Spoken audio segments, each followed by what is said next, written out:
বিভিন্ন চাকরির পরীক্ষায় কেমিস্ট্রি বা রসায়নবিদ্যা থেকে যে সমস্ত টপিকগুলো থেকে কোশ্চেন আসে তাদের মধ্যে খুব গুরুত্বপূর্ণ একটি টপিক হলো ধাতুর উৎস এবং ব্যবহার, source and uses of metals.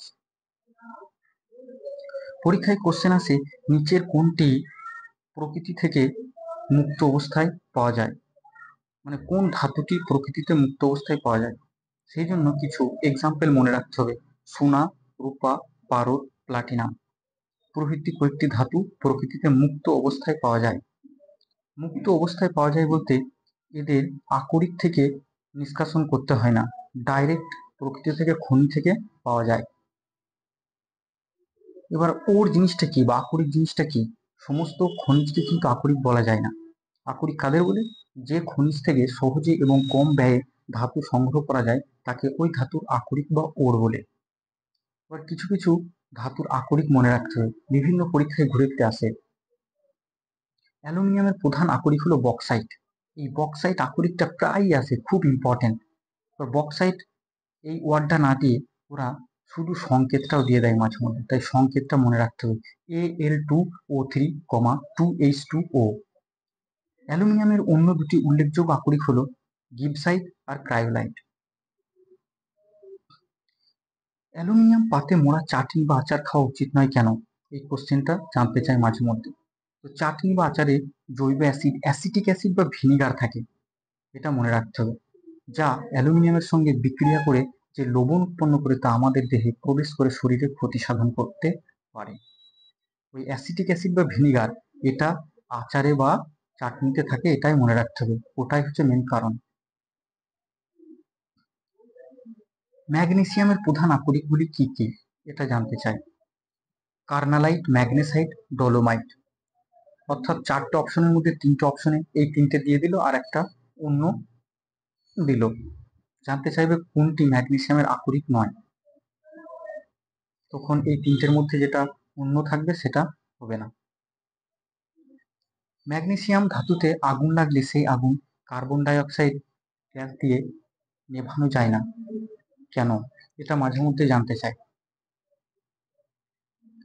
Magnesium ধাতুতে আগুন লাগলে সেই আগুন কার্বন ডাই অক্সাইড গ্যাস দিয়ে নেভানো যায় না, কারণ জ্বলন্ত ম্যাগনেসিয়াম কার্বন ডাই অক্সাইড গ্যাসের সঙ্গে বিক্রিয়া করে ম্যাগনেসিয়াম অক্সাইড ও কার্বন উৎপন্ন করে। এই রাসায়নিক বিক্রিয়াটা হলো 2Mg plus CO2 equal to 2MgO plus C। Zinc বা দস্তার প্রধান আকরিকগুলি হলো zinc blend, calamine.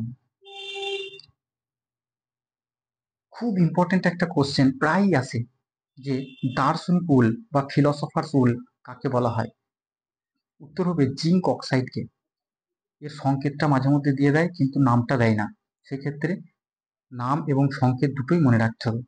ZnO, zinc oxide বা ZnO কে দার্শনিক উল বা ফিলসফার্স উল বলা হয়। এর আর একটা নাম হচ্ছে জিঙ্ক হোয়াইট। খুব ইম্পর্টেন্ট, সংকর ধাতু পিতল। এই পিতলের মধ্যে কোন কোন ধাতু, কোন কোন ধাতুর মিশ্রণ আছে সেটা প্রায় জানতে চাই। মাঝে মধ্যে পার্সেন্টেজও জানতে চাই যে কত পার্সেন্টেজ করে থাকে, তাই পার্সেন্টেজ সহ এর প্রধান উপাদানগুলো মনে রাখতে হবে। 70% কপার বা তামা, তামার সংকেত হচ্ছে Cu।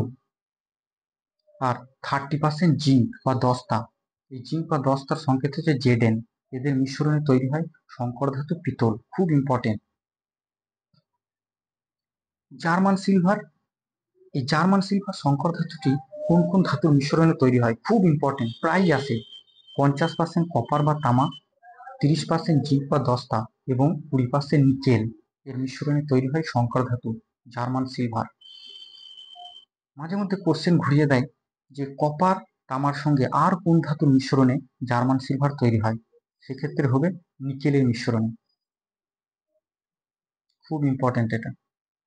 লোহার উপর জিঙ্কের প্রলেপ দেওয়াকে কি বলে মাঝে মধ্যে জানতে চাওয়া হয়?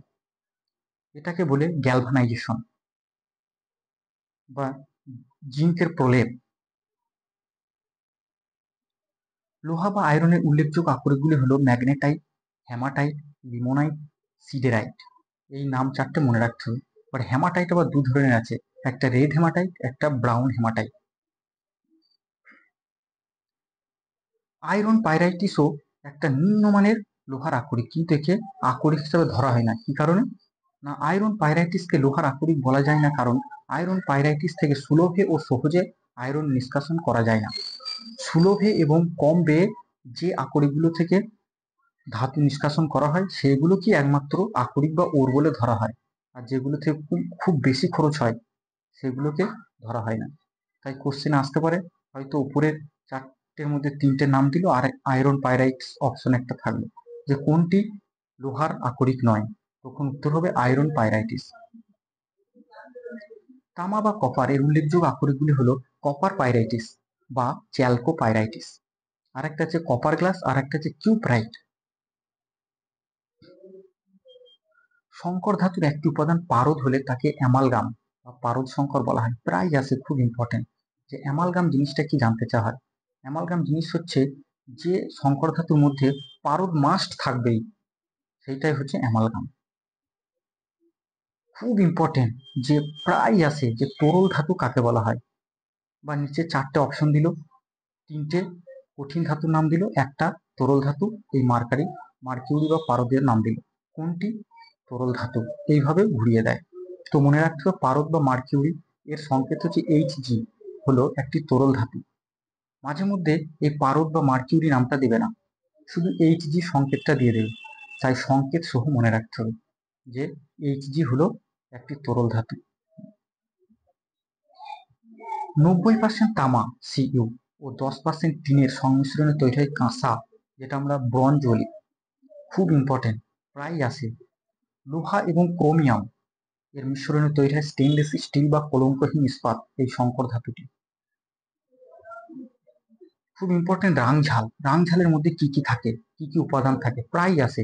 সীসা, ইংলিশে বলা হয় লেড, সংকেত হচ্ছে পিবি, এবং টিনের সংকেত হচ্ছে এসএন, অর্থাৎ সীসা এবং টিনের সংমিশ্রণে তৈরি হয় রাংঝাল।